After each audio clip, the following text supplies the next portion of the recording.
Greetings, Naturopath Eric Baker from New Zealand, author of Candida Crusher. Thanks for checking out this video today. Let's talk about toenail fungus. So I've done some videos on toenail fungus, but a yeast infection involving the toenails is quite common. Millions of people around the world have this problem. But what about what not to do if you have toenail fungus? So let's say you've got a yeast infection of the nails and you want to get rid of this. You want to nail the nail infection, all right? How do you get rid of it? Well, let me just talk about some things that you should not do if you want to get rid of this yeast infection. One thing is, do not rely on pharmaceutical medicines to get rid of a yeast infection. This to me is a ridiculous thing because it takes away your responsibility or your accountability for actually being involved in causing this problem. If you're starting to use creams or pills or drugs to get rid of problems, all right, gives you a false sense of belief that you can cure this problem by using an external means only. Not going to happen. You'll get rid of the symptoms, but when you stop the drug, the symptoms come back. And this is what the drug companies like. They like you to keep going back to their drugs, whether it's Lamisil or fluconazole, whatever kind of drug you use. You should not rely on drugs, all right? Number two, try and get around bare feet. Don't always wear shoes and socks. Now, a lot of people who live in the northern hemisphere or in the southern part, in the cooler, temperate areas particularly, wear socks too much. So wearing socks all the time and shoes or pantyhose is not a good idea if you want to get rid of a yeast infection. Kick off those shoes and socks.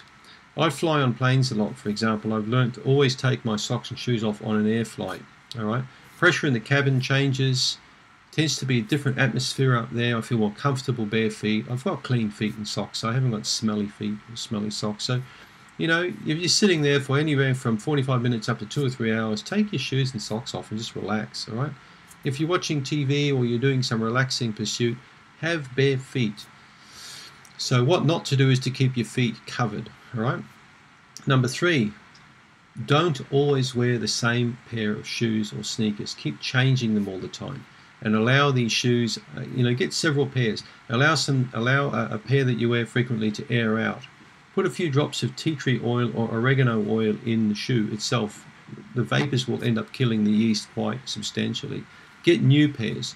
Rotate shoes. Throw old shoes out. Don't keep old shoes. As soon as they show signs of wear, throw them out. Shoes are cheap these days. So just keep changing your shoes, all right? What not to do also is not to rely only on external treatment, whether it is pharmaceutical or natural. So just by using tea tree oil or oregano oil or whatever kind of product on the toenail is a dumb idea without taking in consideration the internal changes that need to occur.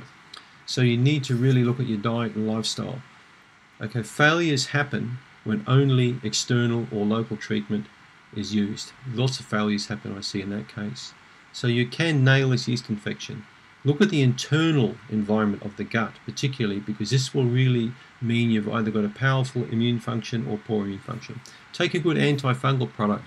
I developed a product called CanXida for that reason. CanXida, canXida.com. Very powerful antifungal product. Right?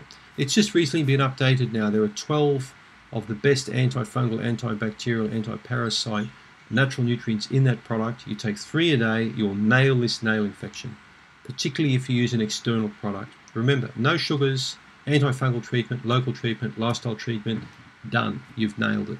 Thanks for tuning in.